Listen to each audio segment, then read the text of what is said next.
Hey, Dillinger, put down my paper and empty out your pockets. Did you find anything yet, Herm? No, not yet, man. The Hidden Secrets of Sanford and Son. Shocking Truths. Behind the laughter, for 5 seasons, Sanford and Son captured the hearts of millions of American viewers with the hilarious antics of Fred Sanford and his son Lamont in their junkyard in Watts, Los Angeles. What the audience didn't know is that behind the laughter and iconic moments of the show, there was a complex web of secrets, conflicts, and personal tragedies that profoundly shaped both the series and the lives of its protagonists. The Duel. Face of Red Fox, from king of adult comedy to TV family man long.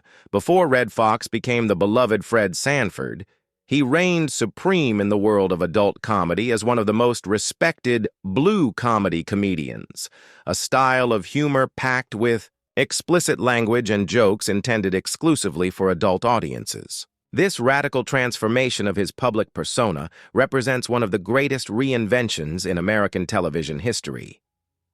Red Fox began his career in the 1940s doing mime and singing in Harlem clubs, gradually evolving to become a master of ceremonies in Baltimore nightclubs, where he developed his stand-up act. In 1947, partnering with another comedian named Slappy White, he was already earning an impressive $450 per week, a substantial amount for the time.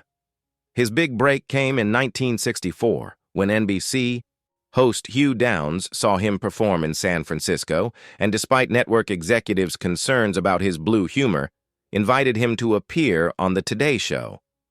Success was instantaneous. Soon, Red Fox was being courted by all the major talk shows of the era: The Tonight Show, Joey Bishop Show, Merv Griffin Show, Mike Douglas Show, and Steve Allen Show. When performing in Las Vegas, he was earning $4,000 per week, a fortune by 1960s standards. However, the transition to family television required a complete overhaul of his persona.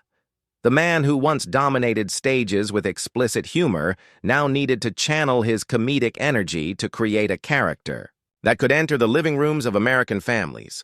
This reinvention was not merely professional, but represented a true artistic metamorphosis that few comedians have managed to achieve with such success. Financial battles. When success doesn't guarantee stability. The most shocking paradox of Red. Fox's career was how a man earning $35,000 per episode of Sanford and Son, making him one of television's highest-paid actors, managed to face such devastating financial ruin. This contradiction reveals the hidden complexities of Hollywood success and the dangers of an extravagant lifestyle. During the height of Sanford and Son, Red Fox wasn't satisfied with his already substantial salary. In 1974, he made an audacious demand. He wanted $25,000 per week plus an extra dollar. The goal was clear and symbolic. He wanted to earn more than Carol O'Connor, the white star of CBS's All in the Family. This demand wasn't just about money, but about recognition and racial equity in the entertainment industry. When his demands weren't met immediately, Red Fox made a drastic decision that shocked Hollywood. He walked off the set in the middle of filming. His departure forced producers to rewrite 9 episodes across 2 seasons, creating narrative explanations for Fred Sanford's absence. The situation escalated so much that the show's producers sued him for $10 million. However, Red Fox was irreplaceable to the series' success. Eventually, a new deal was negotiated, securing not only the higher salary he wanted, but also 25% of the show's net profits. Ironically, despite these astronomical earnings, Red Fox maintained an unsustainable lifestyle. He collected luxury cars and owned multiple properties, living far beyond his means. In 1983, he was forced to declare bankruptcy, a public humiliation for someone at the height of fame. The situation worsened dramatically in 1989, when the IRS seized virtually all his possessions due to a debt of $2.5 million in unpaid taxes, plus penalties and interest. This turbulent financial trajectory adds a tragic layer to his story, showing that even the most spectacular television success doesn't guarantee personal stability. Racial tensions behind the scenes, the fight for authenticity, one of the most intense and significant battles of Sanford and Son, took place far from the cameras, in the writers' rooms, where a silent war was waged over authentic racial representation.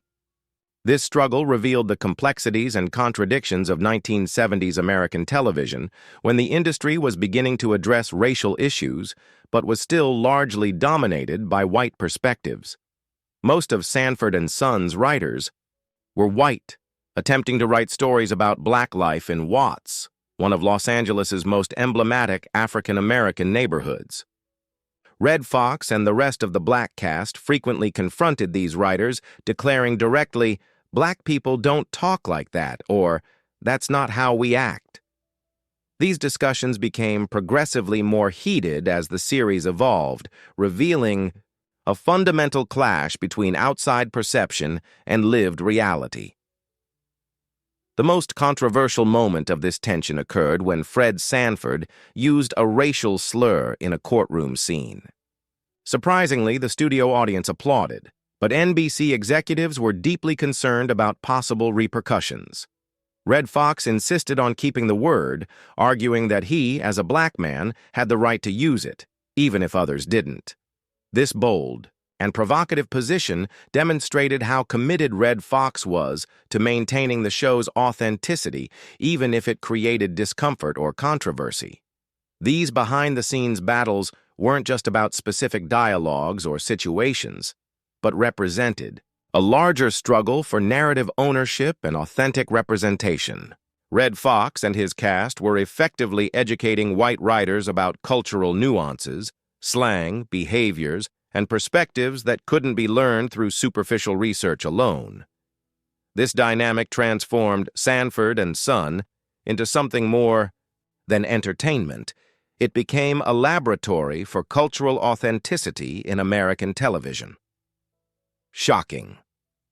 Cast secrets, double lives, and surprising pasts, yes. Actors of Sanford and Son harbored personal secrets so extraordinary that their revelations completely changed how fans view the show. The most shocking of all came directly from Demond Wilson, who played Lamont. "I never filmed an episode without being armed. Red was armed too." This candid confession revealed that both Wilson and Red Fox carried weapons during all filming, transforming the seemingly cheerful television set into an environment where personal safety was a constant concern. Demond Wilson had a military background that few fans knew about. He served in the United States Army from 1966 to 1968 as part of the 4th Infantry Division, fighting in the Vietnam War, where he was wounded in combat. This war zone experience was worlds away from the peaceful Watts junkyard portrayed on television. Curiously, Wilson also had solid artistic training from childhood, making his first Broadway appearance at 4 years old and dancing at Harlem's famous Apollo Theater at 12 years old. LaWanda Page, known as the strict church-going Aunt Esther, had the most surprising background of all. Before her television career, she was a risk performer known as the Bronze Goddess of Fire. Her act involved lighting cigarettes with her fingertips, swallowing fire, and even touching flaming torches to her own body. She admitted that she frequently burned herself during these dangerous performances, but was willing to risk it to make a living. After her fire-eating days, LaWanda became a stand-up comedian famous for blue comedy, a style completely opposite to the pious Aunt Esther. Her album Watch It Sucker became a bestseller, using her character's famous catchphrase, but packed with adult jokes about sexuality, race relations, and religion. The transformation from a dangerous fire performer to an adult humor comedian, and finally to the conservative Aunt Esther, represents one of the most radical reinventions in television history. The connection between LaWanda Page and Red Fox went far beyond the screen. They were childhood friends from St. Louis. When producers initially wanted to fire LaWanda for considering her unsuitable for television, Red Fox made a powerful statement, "Hell no," and threatened to leave the show if she was dismissed. This unwavering loyalty ensured that one of the most memorable characters of 1970s television could exist. The tragic irony. When life imitates art in devastating ways, Red Fox's death on October 11th, 1991 represents one of the cruelest and most heartbreaking ironies in Hollywood history, where the line between fiction and reality became tragically indistinguishable. For years, Fred Sanford had simulated heart attacks as one of his most famous gags, always clutching his chest and dramatically declaring his pain to manipulate situations in his favor. On that fateful day, Red Fox was rehearsing for his new show, The Royal Family, produced by Eddie Murphy for CBS. During rehearsal, he suddenly clutched his chest and fell to the ground. His castmates and technical crew, who had witnessed Fred Sanford simulate heart attacks hundreds of times on Sanford and Son, initially laughed, expecting him to get up and deliver one of his classic jokes. The gag had become so iconic, so deeply rooted in the minds of everyone who worked with him, that reality was initially indistinguishable from performance. The precious minutes lost while everyone waited for the comedic delivery that would never come were crucial. When they finally realized this was a real emergency, it was too late. Red Fox had suffered a fatal heart attack, and the very joke that brought so much laughter to the world became the tragic reality of his death. This devastating irony transformed his passing into one of the most haunting and emotionally complex moments in entertainment history. The impact of this death was amplified by the fact that Red Fox had spent years playing with his own mortality through his character. Fred Sanford constantly simulated medical emergencies, transforming anxiety about health and death into humor. When real death came, it perfectly mirrored fiction, creating a disturbing symmetry that left everyone who knew him deeply shaken. The tragedy wasn't just in losing a great comedian, but in how his death echoed his own art so precisely and cruelly. The complex legacy between laughter and tears. Sanford and Son remains a landmark in American television, but the stories behind the cameras reveal that the price of success was much higher than any viewer could have imagined. Red Fox, Demond. Wilson, LaWanda Page, and the entire cast carried personal burdens, deep secrets, and constant struggles that contrasted dramatically with the joy they brought to screens. The show wasn't just entertainment. It was a cultural battleground where issues of racial representation, artistic authenticity, and professional dignity were fought daily. The laughter that echoed through American homes were built on foundations of conflict, determination, and, in many cases, genuine personal pain. Perhaps the most powerful lesson from these untold stories is that great performances often emerge from great personal struggles, and that television's funniest moments can arise from life's most painful truths. Sanford and Son remains funny, but now we know that behind each laugh was a complex, rich, and sometimes tragic human story that deserves to be remembered and honored. The Portuguese text you quoted appears to be from your original document, but the artifact above already contains the complete English translation with all numbers written out.